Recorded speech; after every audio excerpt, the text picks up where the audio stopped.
Hello, and welcome to the Film Jerk Podcast. I am your host, Edward Havens. Today, we're going to take a selective look back at the 1980s output of one of the few independent production companies and distributors from the era to still be in business today, Troma Films.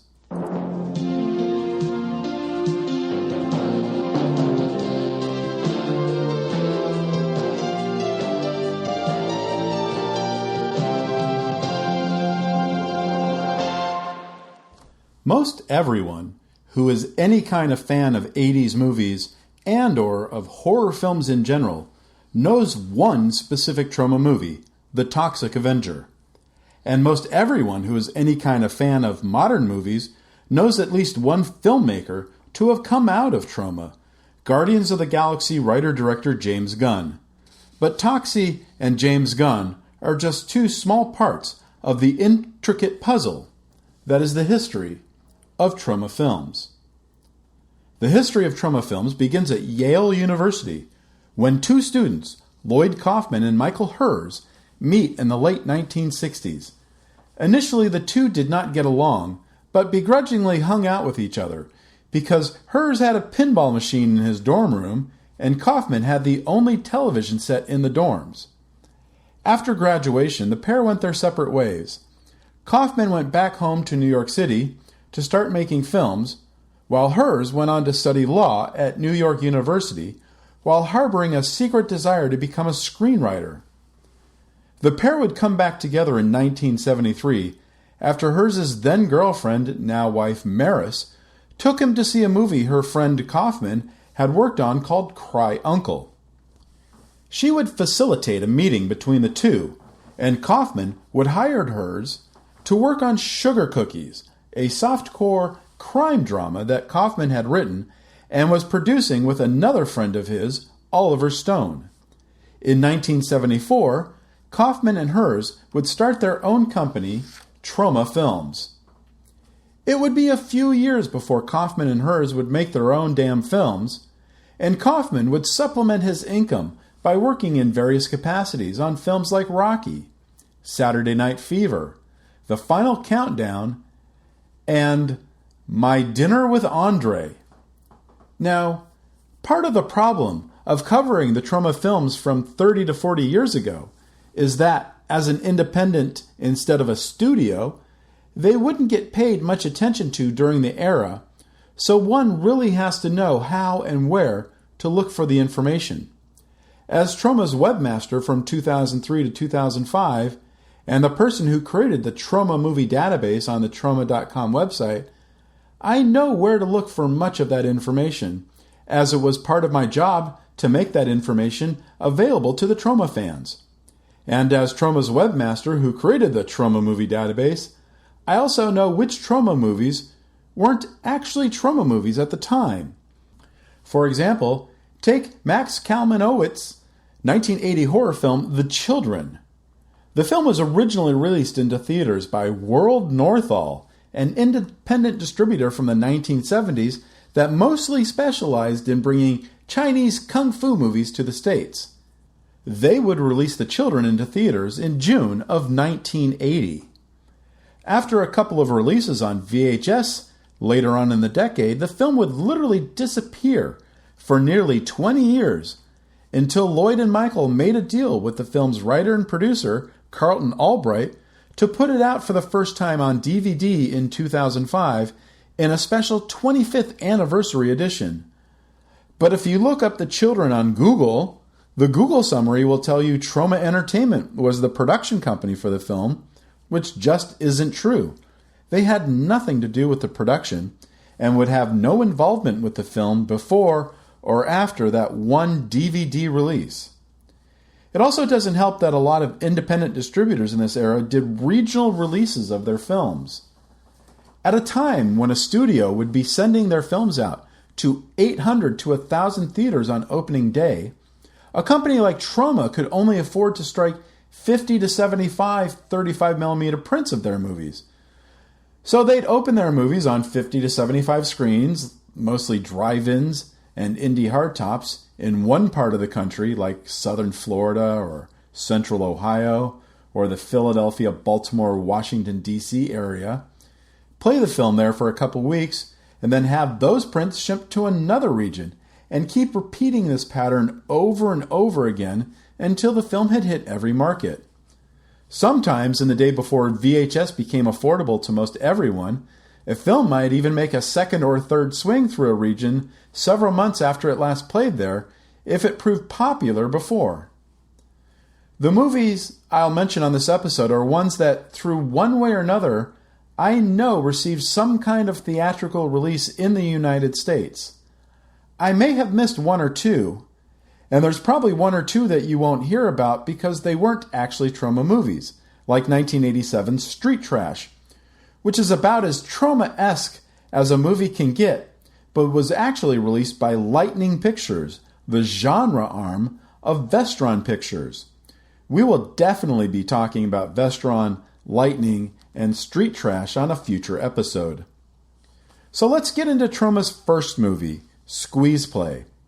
The film tells the story of a male softball team who is challenged by a female softball team to see who is the best. It's got a lot of TNA and a bunch of silly gags, including one where one of the male softball players gets the ball stuck between his naked butt cheeks during a game. Don't ask. The film was directed by Kaufman under the pseudonym Samuel Weil and was filmed across the Hudson River on the other side of the George Washington Bridge, a few miles from Troma's headquarters in Hell's Kitchen. The film would initially open in Norfolk, Virginia, as the B title along with the Alan Arkin Peter Falk comedy The In-Laws in October 1980, where the film would gross $42,000 in that one theater after only 8 weeks. It wouldn't make its way into Troma's home base market of New York City until May of 1981. In a May 1981 article about Troma in the New York Times, it was stated that Squeeze Play had already grossed $8 million in theaters against a cost of $300,000 to produce the movie and another $300,000 to cover print and advertising. Squeeze Play would open in 74 theaters in the greater New York City metropolitan region, including the Lowe's Astor Plaza, which at the time was known as the place to see event movies. Movies like Superman, Star Wars, and the Dino De Laurentiis 1976 remake of King Kong played at the Astor Plaza, because it could seat more than 2,000 people at a time. I saw 2001: A Space Odyssey at the Astor Plaza in December 2001 there. I saw Raimi's Spider-Man there. I saw the Lord of the Rings trilogies there. But in early May of 1981, the summer movie season would not really begin until Memorial Day at the end of the month, which is how Troma was able to book their movie into one of the best theaters in New York City. The film got a not quite positive but not quite negative review from the New York Times' Janet Maslin and would play for several weeks in the region before moving on. The last market Squeeze Play would play in was Los Angeles in October 1982, a full 2 years after that single-screen opening in Virginia, where it would play as the B title at drive-ins with another Troma title, Waitress. Los Angeles would be Squeeze Play's last stop, with a final gross of over $18 million. Their second production would be Mother's Day, a horror film directed by Lloyd's brother Charles, about 2 deranged murderous men who kidnap 3 young women on a camping trip and bring them home to meet their crazy mother. Charles Kaufman wrote the script with future Law & Order SVU showrunner Warren Leight and produced the film with Herz. Lloyd Kaufman would get an associate producer credit on Mother's Day, as he would have limited involvement on the film, being busy shooting and then editing Squeeze Play. Mother's Day would actually get released in theaters first, having been picked up for distribution by United Film Distribution Company, which was operated by the United Artists Theaters chain. The film would open in 78 theaters in New York City, New Jersey, and Connecticut on September 19, 1980, mostly in United Artists Theaters. Like with Squeeze Play, Mother's Day would cycle from area to area. It would arrive in theaters in Los Angeles on my 13th birthday, November 14th. The $115,000 film would get atrocious reviews from critics in 1980. Roger Ebert absolutely hated the film, wondering on an episode of Sneak Previews why anyone of any age would possibly want to see this movie. And it would do mixed business in theaters.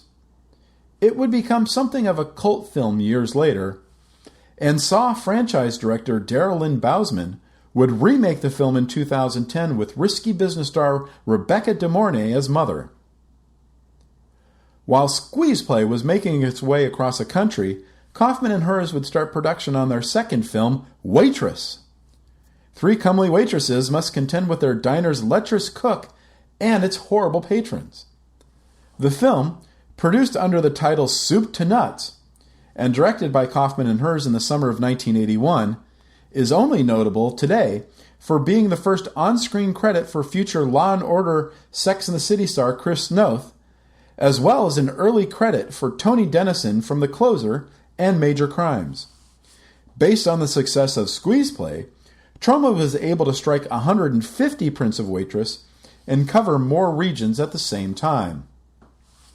When the movie opened in New York City on September 17, 1982, a few months after circulating around the drive-in circuit in the South, Troma was able to book the film into 85 theaters in the area, including 4 theaters in Manhattan, when they were only able to get that one screen in Manhattan for Squeeze Play a year and a half earlier.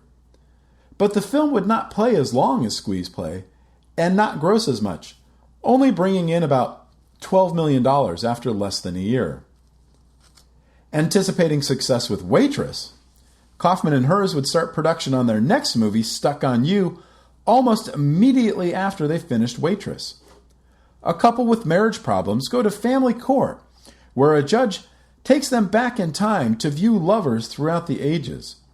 As Troma Advertising would put it, from Adam to Eve and cave couples to coupling Columbus, and from Attila and his sex Huns to King Arthur and his Knights of the Raunch Table, you'll come unglued with laughter.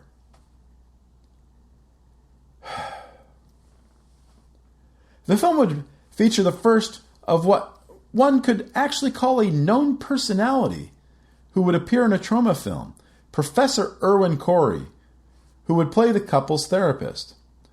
Although the film supposedly opened in American theaters in January of 1983, I can only find 56 playdates in Los Angeles on October 7th, 1983, and in New York City starting February 3rd, 1984, where it opened in 38 theaters. The New York Times' Janet Maslin was once again assigned to review the new Troma film in town, and once again she didn't exactly hate it. Troma's style can't exactly be called distinctive, she wrote, but at least it's identifiable.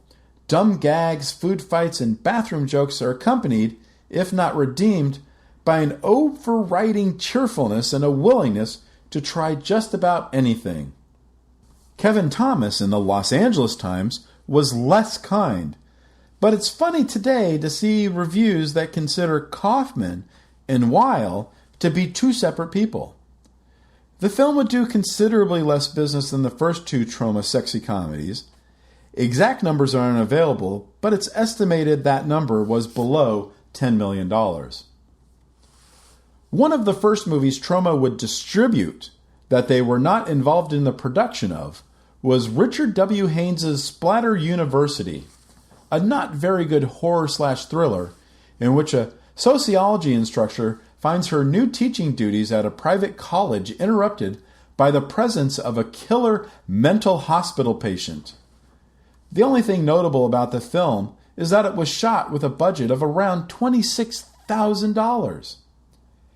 Haines had been working for Troma as a sound editor on Mother's Day and Waitress while he and his partner John Michaels scrounged up funds to complete post-production. Haines would become the house editor for Troma movies such as Stuck on You, the first Churn-On, and the Toxic Avenger, which would soon lead to the opportunity to direct Class of Nuke 'Em High with Lloyd Kaufman, films that we'll get to soon. But since Haines was working for Troma, he gave Kaufman and Herz a look at the film, and they would end up signing a short-term distribution license of only 3 years. A normal distribution license for a company like Troma would be in the 10 to 20-year range, so Troma got right to work getting the film out to theaters. The film would start arriving in theaters on July 13, 1984, and play throughout the year. In an interview many years later, Haines did say the movie was profitable, which shouldn't be too surprising considering the film was produced for only $26,000, but he didn't give an actual number. The fourth Troma sexy comedy from Kaufman and Herz, the first Churn-On, would continue the trend of diminishing returns. The threadbare storyline follows a group of teenage summer campers and their counselor who share stories of their first sexual experiences when an avalanche traps them in a cave, and was somehow inspired by Michael Herz meeting his wife Maris at a summer camp when they were kids. The movie is generally considered to be the best of the 4 Troma sexy comedies, but Troma would have trouble getting similar numbers of bookings as their previous titles. When it opened in New York City on October 12, 1984, the movie would only play in 13 theaters in the entire New York City metropolitan area, a good 65% lower than Stuck on You just a year earlier, and nearly 85% fewer than Waitress the year before that. It would be the first time Troma worked with Mark Torgl, who would go on to star in Troma's biggest movie a year later, and it would be the first ever screen appearance in any form of one Vincent Philip D'Onofrio. And, had Kaufman and Herz been a little smarter, it could have also been the film debut of Madonna Louise Ciccone. September 13, 1985 saw the release of When Nature Calls, the second Troma movie to be directed by Lloyd Kaufman's brother Charles. It's a silly comedy about a construction worker who becomes fed up with his foreman and life in the big city, so he takes his wife and kids on a wilderness adventure with a bunch of trailers for fake movies thrown in just for shits and giggles. For a Troma movie, it's not that bad, although future Academy Award nominee David Strathairn's portrayal of an Indian named Weejan is sadly inappropriate. There's also a lot of cameos from a weird assortment of people, including comedy legend Maury Amsterdam, wrestling legend Freddie Blassie, Watergate legend G. Gordon Liddy, and baseball legend Willie Mays, as well as pre-fame roles from 90210 dad James Eckhouse and Star Trek The Next Generation's Gates McFadden. At the time, I had never heard of Troma, but what drew me first to this movie was its poster, which I had seen in the lobby of a theater, a parody of the Gone with the Wind poster, which you can see on this podcast's page at filmjerk.com.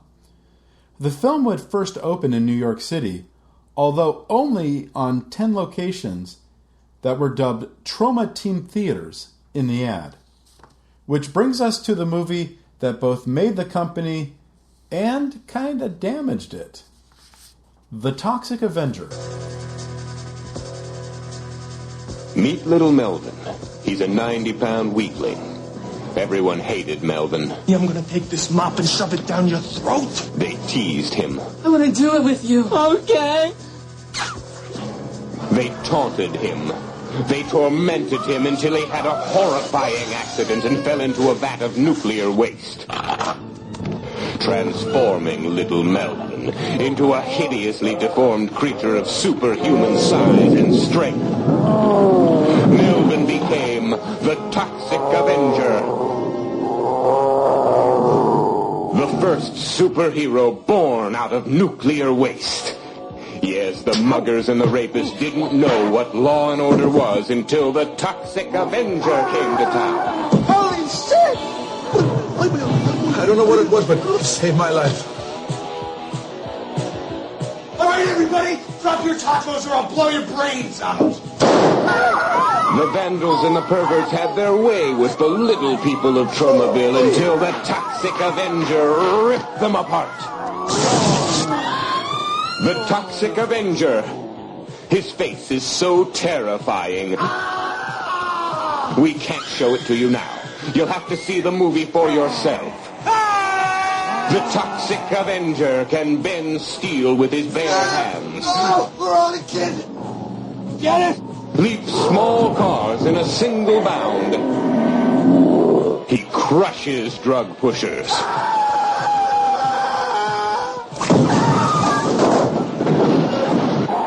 Smashes hit-and-run drivers. And gives all criminals their just desserts.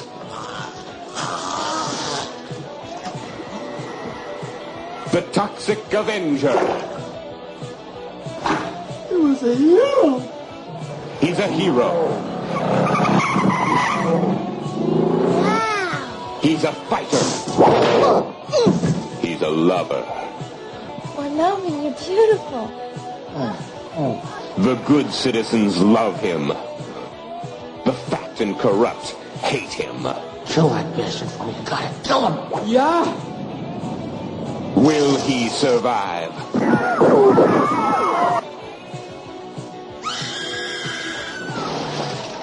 For incredible explosive action, you must see the Toxic Avenger. He's a different kind of hero.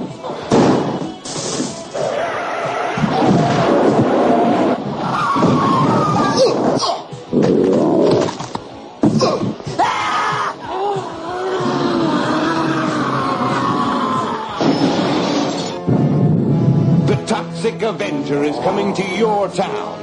Look out. After finishing their fourth sexy comedy in less than 3 years, Kaufman and Herz were doing sales for their films at the Cannes Film Festival and Film Market in 1983, when Kaufman had read an article in one of the trade papers covering the market that the horror films were losing their popularity. Wanting to move away from the sexy comedies he and Herz were primarily known for, Kaufman would revive an idea for a horror movie he had come up with while working on Rocky. He had the title, Health Club Horror, and the basic idea, something bad would happen to a group of people trapped in a health club. But as he and screenwriter Joe Ritter worked on the script, the film would become less a horror film and more of an absurd superhero comedy film with some horror/gore elements. Working with their biggest budget to date, a cool $500,000, Kaufman and Herz would begin shooting in various locations around Upper New Jersey in the summer of 1983. This would be the first movie of 15 Troma movies to date that have taken place in the fictional city of Tromaville, New Jersey, the toxic chemical capital of the world. Population 15,000. Because horror was still relatively hot, thanks in large part to the surprise success of New Line's A Nightmare on Elm Street the year before, Troma was able to book the Toxic Avenger into 45 screens around the New York City metropolitan area on April 4th, 1986.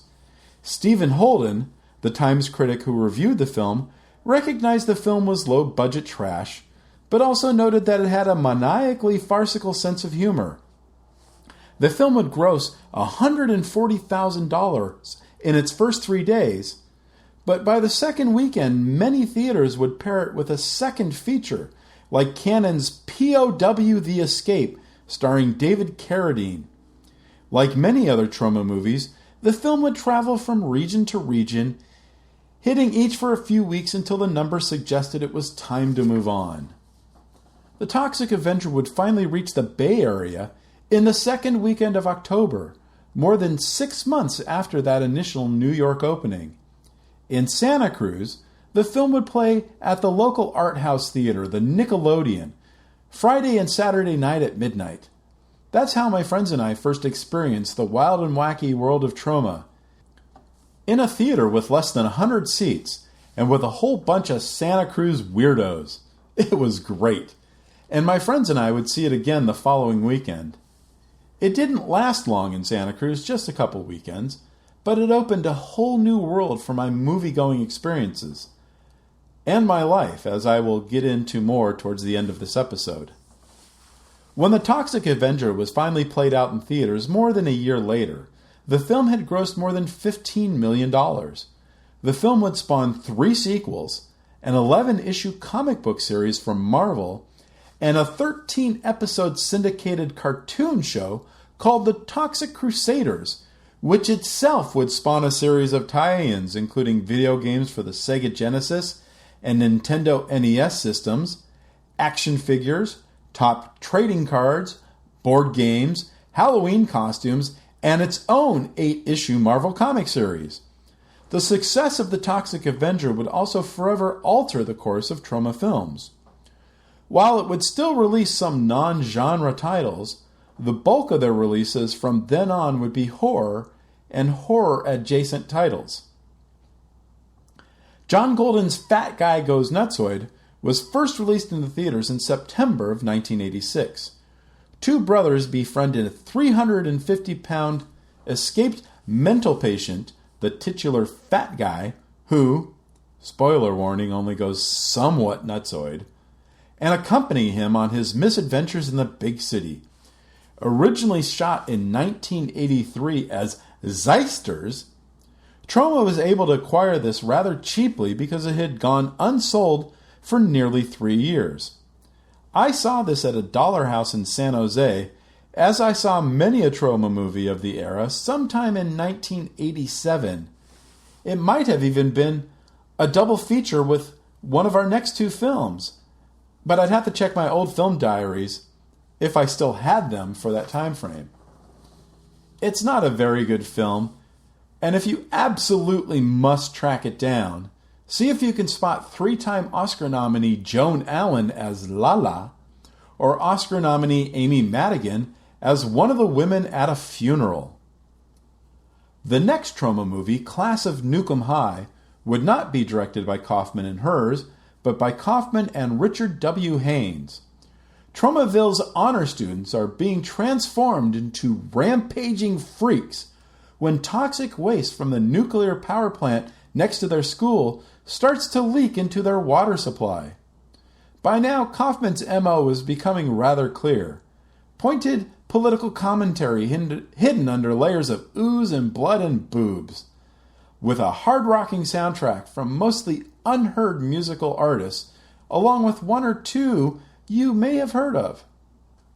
The film would open at 33 theaters in the New York City area on December 12, 1986, before rolling out across the country in early 1987. The film would spawn no less than 4 follow-ups, 2 made in the early 1990s and 2 made in the mid-2010s. Bob Dahlin's Monster in the Closet is an incongruity within the 1980s Troma filmography. It's a PG-rated horror comedy featuring several actors you may have actually heard of before this movie came out, as well as 2 younger actors who would become much more famous in their adult years. After several people and a dog are found dead in their closets, a mild-mannered reporter, her son, and a befuddled professor band together to uncover the mystery. The cast includes veterans Claude Akins, John Carradine, Paul Dooley, Howard Duff, Henry Gibson, Donald Moffat, and Stella Stevens. Kevin Peter Hall, better known as Harry from Harry and the Hendersons, and the Predator from Predator, plays the monster in the closet. And those future stars? 10-year-old Stacey Ferguson, who we would all know better later on as Fergie from the Black Eyed Peas, and 13-year-old Paul Walker, who of course starred in the first 7 Fast and Furious movies before his untimely passing in November 2013. The film would find some success in theaters and on home video, prompting Troma to create 50th Street Films, which aimed to release more mainstream movies without being saddled by the horror comedy expectations that came with the Troma name. Ironically, the first 50th Street film release would be 1990's Bride of Reanimator, which definitely would have fit in the Troma wheelhouse. But the best-known 50th Street film release would be Hayao Miyazaki's My Neighbor Totoro, which would not arrive in American theaters until May of 1993, nearly 5 years after its Japanese release. That film would open in 51 theaters in Los Angeles on May 7th, and in 41 theaters in New York City on May 14th, but American audiences weren't quite in tune with Miyazaki, as they would be a few years later thanks to Princess Mononoke and his Oscar-winning film Spirited Away, and the film would do a modest $1.5 million in theaters here. But right now we're talking about Monster in the Closet. The movie would open in the Southwest on January 30th, 1987, then make its way up to New York City on May 15th, and it would show up on the West Coast in the fall. At $3 million, it would be amongst the most expensive films Troma would be involved in, but the film would only gross about half its production budget. Peter George's Surf Nazis Must Die, which initially hit theaters the 4th of July weekend of 1987, is easily one of the worst Troma movies ever released. But who the fuck cares? You're not going to get something as great as The Untouchables or Full Metal Jacket when you see something called Surf Nazis Must Die. The story, threadbare as it is about a gun-wielding woman whose son is murdered by neo-Nazi surf punks in a post-apocalyptic future, hunting them down for some bloodthirsty revenge. The film is shit at every level. The acting is shit. The script is shit. The music is shit. The cinematography is absolute shit. The only thing that is remotely enjoyable about the film is when Mama Washington starts killing some fucking Nazis. It's still stupid fun, which should be experienced once. The absolute outlier in the Troma film canon of the 1980s is Richard Horrian's Student Confidential. It's not a sexy comedy and it's not a horror film, but rather a straight-up drama. 4 high school students are led into the world of adult vices by their guidance counselor, who happens to be a mysterious and suicidal millionaire. 2 of the students are played by Eric Douglas, son of Kirk and youngest brother of Michael, and Marlon Jackson, older brother of Michael. At the time of filming, Eric Douglas would have been 28 and Marlon Jackson 29. The $4 million movie was, at the time, Troma's highest budgeted film. But when they finally released the movie on December 4th, 1987, it couldn't get very many screens when there was Planes, Trains, and Automobiles, 3 Men and a Baby, Fatal Attraction, Dirty Dancing, The Running Man, Baby Boom, Suspect, Nuts, Teen Wolf 2, Hello Again, and Less Than Zero taking up most of the available screens. In the New York area, Student Confidential would only play on 7 screens, with only 2 being in Manhattan and 1 each in the Bronx and Queens. Eric Louzil's Lust for Freedom had an interesting beginning. In 1983, the town of Ely, Nevada, was concerned about the viability of their community after the closure of the biggest employer around, the Robinson Mine. They created a film commission to advertise the film as an ideal filming location. Louzil saw something about the town on a local Los Angeles news broadcast where he was situated, and started negotiating with the film commission about making a movie there. In June 1985, Louzil and his team arrived in town to shoot what was then known as Georgia County Lockup. You see, women in prison movies were popular at the time, and the production would spend a week shooting around town before returning to Los Angeles for completion. Troma would pick the film up and spend upwards of $125,000 to get it into release shape. That included changing the title. Georgia County Lockup would become Lust for Freedom, and it would first screen at the 1987 Cannes Film Market before arriving in American theaters on February 19, 1988. In New York, they'd be down to just 5 theaters, including the Times Square Theater in Times Square. In Los Angeles, it would open in just 1 theater, the Cameo Theater on Broadway, in the downtown theater district, and it would open on a Monday, Leap Day, February 29th, no less. The top title of a quadruple feature that also included the 1986 Sylvester Stallone movie Cobra, Brian De Palma's 1983 version of Scarface, and the Eddie Murphy-Nick Nolte comedy 48 Hours. In a 2004 interview for the book The Producers, Profile in Frustration, director Eric Louzil stated that the film had earned over $2 million in ticket sales. Now, if you've ever met Lloyd Kaufman or watched one of his movies, it would come as little surprise that he might be considered a liberal. Troma's War, his next movie with Michael Herz, was created as a criticism of then-President Ronald Reagan's attempts to glamorize armed conflict. In Troma's War, also known as 1,000 Ways to Die, a group of assorted Americans survive a plane crash on a Caribbean island and discover it is infested with crawling snakes and other venomous beasts, and, even worse, terrorists who are camped out on the island and preparing a full-out war on America with a biological weapon. Some Troma fans consider this to be the best Troma movie of the 80s. I only hold it fondly in my heart as being the first film appearance of Mr. Joe Fleischaker, who would go on to make more than a dozen other memorable appearances in Troma movies and dozen more appearances in various videos for Troma DVDs and the Troma website, often appearing as a character called Michael Herz before Joe's passing in 2016.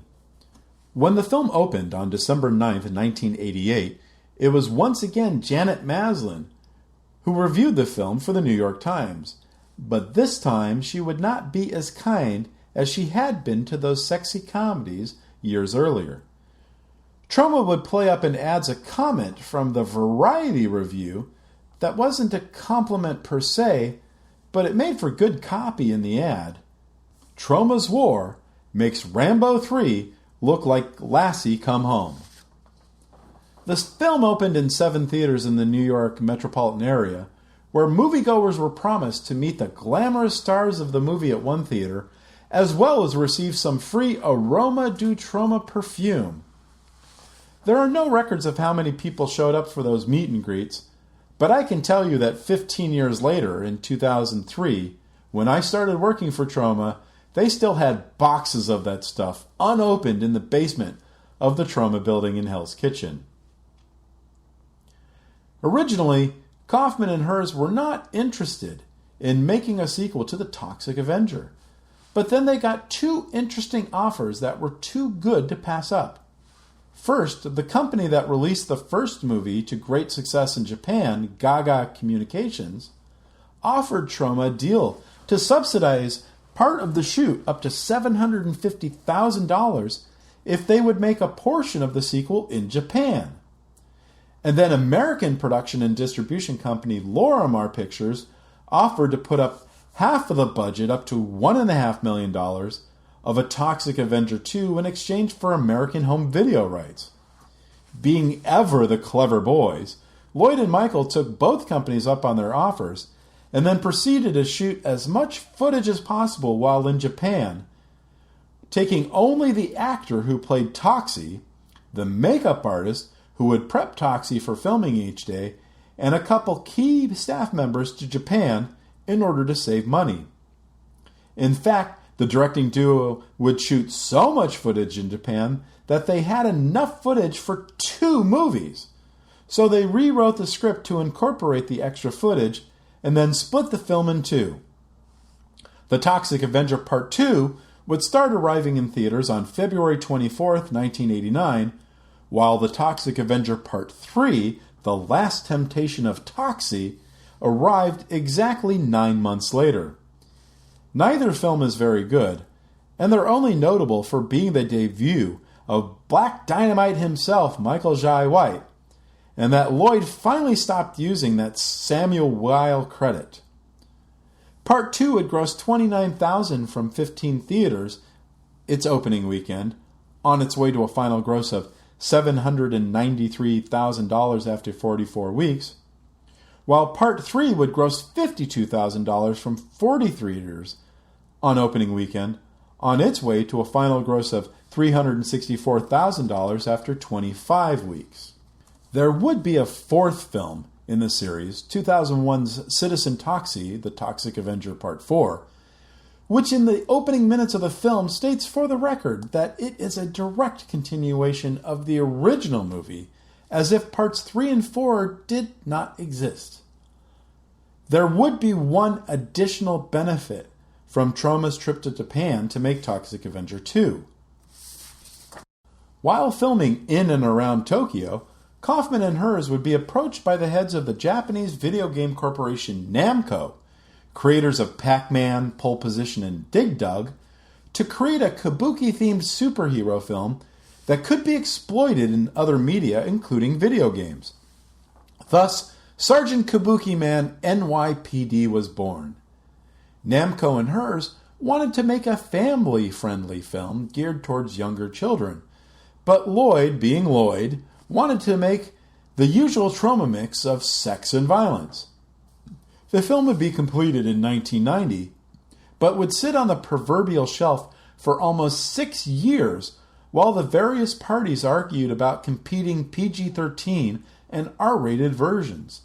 Eventually, both versions would get released into theaters and on home video. But it wouldn't do very well. The film today is best known to Troma fans as the movie from where the famous Troma car flip sequence would come from. Filmed for Sergeant Kabuki Man, Troma would find ingenious ways to recycle the footage for future Kaufman films Tromeo and Juliet, Terra Firma, Citizen Toxie, Poultrygeist Night of the Chicken Dead, and Return to Nukem High Volume 1. Troma would often luck into limited success. They would team up with writer, director, actor James Bond III for a blaxploitation film called Death by Temptation. Filmed by cinematographer Ernest Dickerson and starring a different world's Kadeem Hardison, the film would become much more attractive to buyers worldwide after Spike Lee's Do the Right Thing made names of co-stars Bill Nunn and Samuel L. Jackson. The film was made in 1988, but not get released into theaters until May 1990, where it would gross a respectable $2.2 million. Another lucky break would be Sizzle Beach, USA. Filmed in California in the late 1970s, the film would end up in Troma's catalog when they purchased some of Calm World Pictures' catalog after that company went bankrupt. Calm World released the film as Malibu Hot Summer in 1981, where it didn't do very much business. But if you look at the poster for that 1981 theatrical release, you'll notice a very familiar name just after the title. Kevin Costner. Now, when Troma bought the film, Costner had already starred in movies like Fandango, Silverado, and American Flyers, but he would still be a year away from his star-making churns in The Untouchables and No Way Out. When those two films became hits, Troma would retitle this film from Malibu Hot Summer to Sizzle Beach, USA, redo the artwork to put the newly minted star front and center as if he were the star and not the fourth billed supporting actor, and the movie would find success on VHS from stores looking for any movie with Kevin Costner. But most of their titles around this time were direct-to-video crap, with scintillating titles like Beware, Children at Play, Chopper Chicks in Zombie Town, Curse of the Cannibal Confederates, and Rockin' Road Trip, or acquisitions of older titles like The Incredible Torture Show, which they would rename Blood-Sucking Freaks, or Al Adamson's Girls for Rent, which would get renamed I Spit on Your Corpse. Today, Troma is best known as the home of yet another happy accident, Trey Parker and Matt Stone's Cannibal the Musical. Originally made as a 3-minute trailer for their film class at the University of Colorado at Boulder in 1993, Parker and Stone were able to raise nearly $125,000 to make a feature, which they would shoot on weekends and during their spring break. The film, then titled Alfred Packer the Musical, would be completed over the summer and would have its world premiere at a local theater in Boulder on Halloween night, 1993. Parker and Stone would even create a fake protest to help promote the film. After they graduated and moved to Los Angeles, Parker and Stone would take their film to every distributor around. They had a list of companies, starting with the likes of Columbia, Disney, Fox, and Paramount at the top of the list, and then major dependents like Fox Searchlight, Gramercy, and Miramax, and then the indies like First Look, IFC, and Samuel Goldwyn. Troma was at the very bottom of the list, like somewhere around 75th, on a list of 75. Yet Troma was the only company who took any interest in the young filmmakers and their movie, who saw the potential in it. According to Parker, Lloyd was the first person in the industry who was completely honest with them, and that honesty translated to weird kind of loyalty to Lloyd. When South Park would make them world famous a couple years later, the renamed Cannibal the Musical became a must-watch movie for fans of the show, and Troma had lucked into a gold mine. I started working for Troma in the summer of 2003. I had been working at a .com just a few blocks from the Troma building in Midtown Manhattan, employee number 1 at a growing large office machinery distributor. It paid well. I really liked my boss Mark, and would be Mark's then-girlfriend, now wife Allison, who would hook me up with the casting notices, which would help Film Jerk become a major movie and television news source in the early 2000s. But the job wasn't very fun, and it had nothing to do with the film industry in any way. I had only taken the job because it was the first job offer I had received after having moved to New York 3 months earlier, which just happened to be 2 days before 9/11. So when I saw on the Troma website in the summer of 2003 that they were looking for a webmaster, I thought to myself, well, fuck, I can do that. I already run a movie website. And I think that's the reason Lloyd and Michael hired me. But the pay was shit. Minimum wage, which in 2003 was $5.15 in New York City. But I was working in the film industry with 2 semi-legendary filmmakers who welcomed me into their fold. Yeah, I was a webmaster. I ran the online Troma store, I fulfilled orders, and I updated the website regularly. But within a week of being there, Lloyd would come up to me at my desk, which was right next to the bathroom on that floor, and ask me, "So, you fancy yourself a writer, huh?" Well, yes, I did. So he took me up to the 4th floor, where Gabe Friedman had his editing bay, and he had me watch a scene from a movie they were in post-production with, Tales from the Crapper. He had Gabe cue up a scene early from the movie. A street barker is walking around what looks like just outside the Egyptian Theater in Hollywood when he sees something fall from the sky and land at a nearby building. He goes to investigate, and he sees a green light behind a ground-level window. The scene lasts about a minute in total. When it's done, Lloyd says to me, "Write up some voiceover dialogue for this. You've got 2 hours." Oh, shit. 2 hours? Was I up to the task? Yeah, I was up to the task. It only took me a moment to come up with the hook. So there's this guy walking around Los Angeles chasing some strange plate-like thing that was falling from the sky. And then he would get eaten up by some strange thing that was imbued with a big green light. Why, my brain went, guacamole! Within an hour, I had my voiceover typed up and printed out. I thought it would be funny to juxtapose this street barker in Hollywood talking it up like he was Humphrey Bogart as Sam Spade in search of guacamole. It was fairly stupid, but Lloyd loved it. He even had me record what I wrote. I was ecstatic, over the moon, my first real contribution to a movie, and I was recording my own material. I also got to record other lines, throwaway gags in the background of other scenes. During my 2 years at Troma, I also got to assist with watching submissions to the company for possible distribution. I was recruited to appear in a number of DVD extras. I got to rewrite badly translated subtitles for a couple of foreign pickups. I got to play Toxie at several live events. Now, being 6'3" and 230 pounds kind of self-volunteered me for that role. I even got to talk to Hayao Miyazaki once on the phone when he called to talk to Lloyd about something related to Totoro, and Lloyd was on another call. "Just talk to him," I was ordered. "I'll be done in a minute."